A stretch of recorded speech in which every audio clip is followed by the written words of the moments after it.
Calculating the mean. In this BeeBusinessBee video, we're going to look at how you can calculate the mean and use this to form some statistical analysis. So first, let's take a look at what we actually mean when we talk about calculating the mean. So, when we're doing this calculation, we're trying to find effectively the average. Now, you might be thinking, why is that useful? Well, typically it's useful because it enables us to be able to make decisions and draw conclusions from a data set. The best way to use this data is to look at an example. So, here's my example question. B produces a questionnaire and asks 10 people to answer the following question.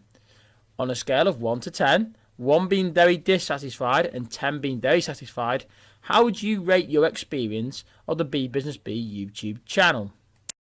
And the data that B collected is shown on the screen now.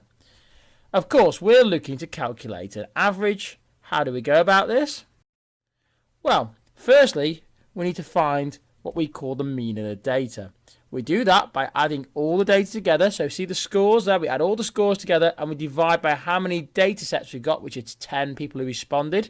So that's 72 if you add up the score column, divided by the 10 people who actually filled in our questionnaire, and that gives us an average score of 7.2. That is our mean. And it's really that simple. You now know that in answer to the question, the average score was 7.2.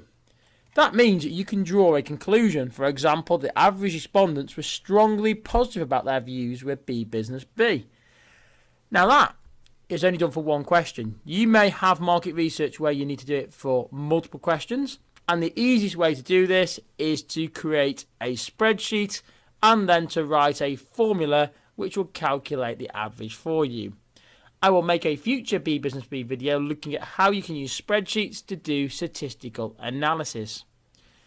But until next time, remember, keep buzzing.